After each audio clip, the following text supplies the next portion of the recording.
Selamat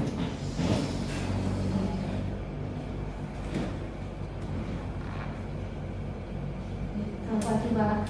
Ya, selamat pagi. Mohon maaf mengganggu waktunya sebentar, Pak. Tidak apa-apa, ini monggo ada sesuatu. Perkenalkan, saya Ibu Dini Lestari dari Ya. SMK Syahada, dan saya selaku calon guru penggerak angkatan 5 akan melaksanakan tugas di modul 3.1 tentang pemimpin pembelajaran dalam pengembangan sekolah. Tugas ini diminta untuk wawancara 3 kepala sekolah, diantaranya adalah Pak Bambang Sudeh selaku kepala sekolah SMK Negeri 3 Kendal. Mohon bantuannya nih, Pak. Ya, siap. Ini ada beberapa pertanyaan, ada 8 pertanyaan. Yang pertanyaan yang pertama adalah bagaimana pendapat Bapak mengidentifikasi kasus-kasus yang merupakan dilema etika atau rujukan moral selama ini? Ya. Identifikasi kasus dilema etika Dan rujukan moral. dan Rujukan moral. Jadi bedanya dilema etika dengan Dan rujukan moral itu. rujukan moral. Kalau dilema etika itu benar melawan benar, dan rujukan moral itu benar melawan salah. Misalnya dalam kasus penanganan anak, setiap guru itu kan berbeda-beda, Pak. Nah, walaupun Ya. berbeda itu. Ya, begini Bu, yang pertama mungkin dengan pengamatan langsung perilaku seseorang, yang dalam hal ini tentunya guru atau pendidik dan karyawan atau tenaga pendidikan. Kemudian yang kedua dengan mendengarkan obrolan atau isu-isu yang mungkin sedang berkembang atau laporan dari pihak-pihak yang terkait. Kemudian yang ketiga itu bisa dengan melakukan konfirmasi atau wawancara langsung ke yang bersangkutan. Oke, terima kasih. Kemudian bagaimana Bapak menjalankan pengambilan keputusan di sekolah, terutama untuk kasus-kasus di mana ada 2 kepentingan yang sama-sama benar atau sama-sama mengandung nilai kebajikan? Ya. Pengambilan keputusan dalam studi kasus yang mana sama-sama mengandung nilai kebenaran dan nilai kebajikan, ya. Itu keputusan biasanya terhadap kasus-kasus di mana ada 2 kepentingan yang sama-sama benar atau sama-sama mengandung kebajikan, Ya.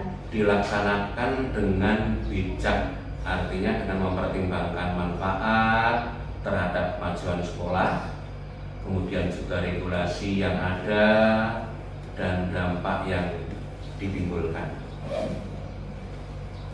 Berikutnya, Pak, kira-kira langkah-langkah atau prosedur apa yang biasa Bapak lakukan selama ini? Langkah-langkah atau prosedur yang biasa dilakukan, mungkin termasuk saya sudah pernah mengalami. Tentunya yang pertama adalah identifikasi kasus, kemudian divalidasi kasusnya, kemudian melakukan pemetaan atau berdasar urgensi dan dampak yang ditimbulkan. Kemudian menganalisis akar permasalahan dan penyebabnya. Kemudian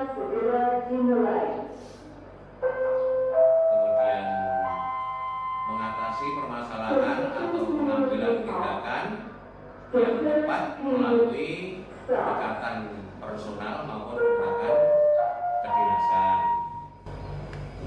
Itu kelihatannya ada 5 hal. Berikutnya, hal-hal apa saja yang selama ini Bapak anggap efektif dalam pengambilan keputusan pada kasus-kasus dilema etika? Hal-hal yang dianggap efektif yaitu dengan pendekatan secara personal, itu lebih efektif. Yang bersangkutan dipanggil nih, Pak. Ya. Berikutnya, hal-hal apa saja yang selama ini merupakan tantangan dalam pengambilan keputusan pada kasus-kasus dilema etika? Tantangan dalam mengambil putusan dalam kasus dilema etika itu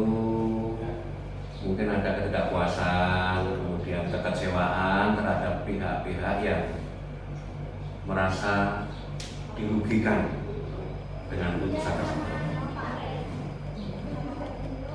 Apakah Bapak memiliki sebuah jadwal tertentu dalam sebuah penyelesaian kasus di dunia etika? Untuk jadwal tertentu dalam penanganan kasus tidak kami buat, hanya jika ada kasus segera kita tangani sesuai urgensinya.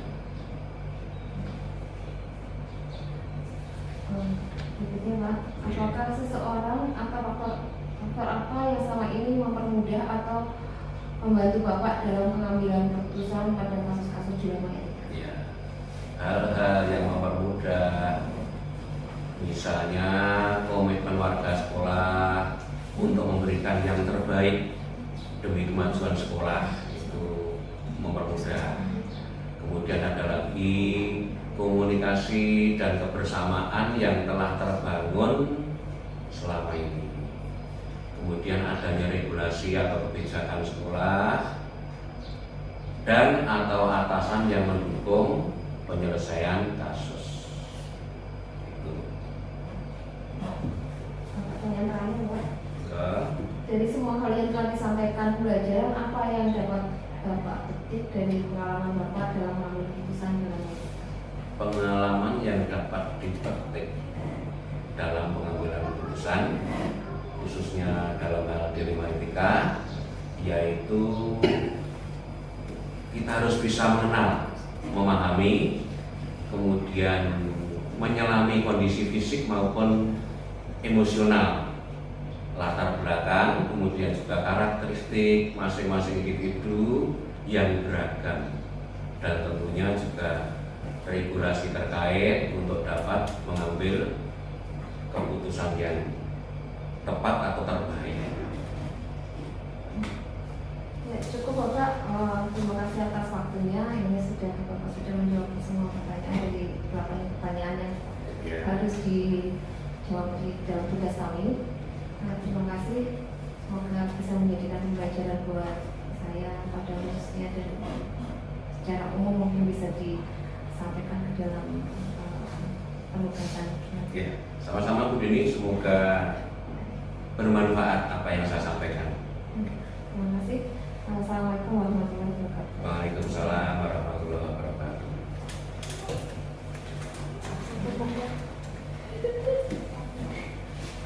Jangan